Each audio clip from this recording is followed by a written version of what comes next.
माँ का भूत। यह कहानी लक्ष्मी की है जो सेठ बलदेव साहनी के घर की लक्ष्मी थी। लक्ष्मी के तीन भाई थे जो गांव के साहूकार थे। तीनों के तीन हट्टे कट्टे और तंदुरुस्त थे और लक्ष्मी अपने तीनों भाइयों की जान थी। जब लक्ष्मी 18 वर्ष की हुई तो सेठ जी ने लक्ष्मी के विवाह के लिए घर में पंडित जी को बुलाया।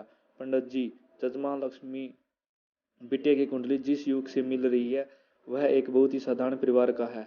सेठ, अरे उसे क्या फर्क पड़ता है, हम तो अपनी बेटी को अपने घर पर ही रखने वाले हैं, हमें तो घर जमाई चाहिए। पंडित, लेकिन जजमान मुझे नहीं लगता ऐसा कुछ संभव है, यह युवक घर जमाई नहीं बनेगा।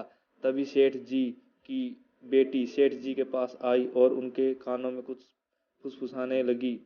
उसकी बातें सुनकर सेठ जी के चेहरे पर मुस्कान आ गई और सेठ जी मान गए और बोला, ठीक है पंडित जी, आप शादी की बात आगे बढ़ाइए। कुछ महीनों में लक्ष्मी की शादी एक बहुत ही साधारण युवक विमल से हुई। शुरू शुरू में दोनों की अच्छी बन रही थी और विमल की माँ सरिता भी बहुत खुश थी। एक दिन सोते वक्त लक्ष्मी ने विमल से बात की। लक्ष्मी, सुनो जी, ना इस घर में सोफा है और ना ही गद्देदार पलंग और ना ही टीवी। आप मेरे साथ मेरे पापा के घर चलिए ना, वहाँ सब कुछ है। विमल, नहीं लक्ष्मी, अब यही तुम्हारा घर है, तुम्हें तुम्हें इसी घर में रहने की आदत डालनी होगी। उस दिन के बाद लक्ष्मी हर छोटी छोटी सी बात के लिए विमल से झगड़ा किया करती। उनके बीच बात इतनी बढ़ गई कि अब लक्ष्मी कभी बेलन तो कभी बर्तन फेंक कर विमल को मारती। सरिता, विमल बेटा, ये क्या है, तुम दोनों ऐसे लड़ क्यों रहे हो। विमल, माँ ये रट लगाए बैठी है कि मैं भी इसके साथ इसके बाप के घर में जाकर रहूं, घर जमाई बनकर। भला मैं ये कैसे कर सकता हूँ, और इसलिए हमारी रोज अड़बड़ होती है। सरिता, एक काम कर, तू उसे अच्छे से समझा कि अब यही उसका घर है। अगले दिन फिर से लक्ष्मी विमल को अपने साथ घर चलने के लिए जोर डालने लगी। लक्ष्मी, आप मेरे साथ मेरे घर चलिए, आपको यहाँ गरीबों की तरह जीने की कोई जरूरत नहीं है, मेरे पापा के पास सब कुछ है। विमल, मैंने तुम्हें कितनी बार बोला है, मैं घर जमाई नहीं बनना चाहता। लक्ष्मी, अगर आप खुद से मेरे साथ नहीं घर चलेंगे तो मैं मेरे भाइयों से बोलकर आपको जबरदस्ती यहाँ से उठवा लूंगी। बहू की यह बात सुनकर सरिता को अपने बेटे की चिंता सताने लगी। सरिता, इसके तीनों भाई तो इतने शक्तिशाली हैं, मेरे बेटे का क्या हाल होगा, ये मैंने क्या कर दिया, इससे अच्छा तो इसकी किसी गरीब की बेटी से शादी करवा देती, कम से कम कोई आफत तो नहीं आती। अब सिर्फ बाबा जी ही हमारी मदद कर सकते हैं। सरिता बहुत दूर एक बाबा जी के पास गई और उन्हें अपनी पूरी दुख भरी दास्तां बताई। सरिता, अब आप ही बताइए बाबा जी, मैं अपने बेटे को बचाने के लिए क्या कर सकती हूँ। बाबा, ये ताकतवर इंसान ऐसे ही होते हैं, हमेशा निर्बल को दबाना चाहते हैं। अब सिर्फ गुफा में रहने वाली डायन ही तुम्हारी मदद कर सकती है, सिर्फ वही तुम्हें ताकतवर बना सकती है जिसे तुम अपने बेटे को बचा सकती हो।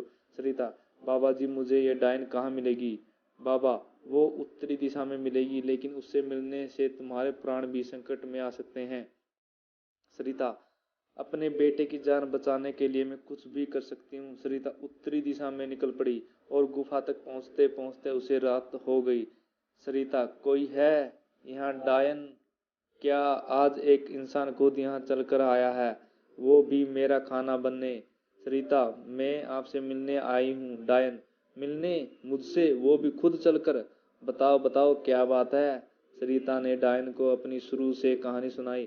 फिर डायन बोली, डायन, आप तो उपाय लेकिन बहुत कठिन है। सरिता, मैं अपने बेटे को बचाने के लिए कुछ भी कर लूंगी। डायन, तुझे मेरा श्राप अपने ऊपर लेना होगा, जिससे मेरी सारी शक्तियां तुम्हें आ जाएंगी, तब मैं आज़ाद हो जाऊंगी और फिर तुम डायन बनकर यहीं इस गुफा में रहोगी और ना ही सूरज की रोशनी में बाहर निकल सकोगी, क्योंकि डायन की शक्तियां सिर्फ रात में ही काम करती हैं। क्या तुम्हें ये मंजूर है। सरिता, विमल को बचाने के लिए अगर मुझे डायन भी बनना पड़े तो मैं मंजूर है। डायन ने कुछ जादू किया और डायन की सारी शक्तियां सरिता में चली गई और अब डायन आज़ाद होकर एक औरत बन गई और सरिता डायन बन गई। यहाँ पूरा दिन हो गया। विमल ने गांव में जाकर अपनी माँ को ढूंढा, लेकिन माँ कहीं नहीं मिली। रात को वो घर पहुंचा तो फिर लक्ष्मी उस पर भड़क गई कि ये सब सरिता अपनी शक्तियों से देख रही थी। और फिर सरिता डायन के रूप में वहां पहुंची। सरिता को डायन के रूप में देखकर उसके पैरों से मानो जमीन खिसक गई। सरिता जोर जोर से हंसने लगी। अब जैसे तैसे रात को लक्ष्मी सो गई और सुबह होते ही लक्ष्मी अभी अपने भाइयों को बताती हूँ कि आपने मुझे बेलने से मारा।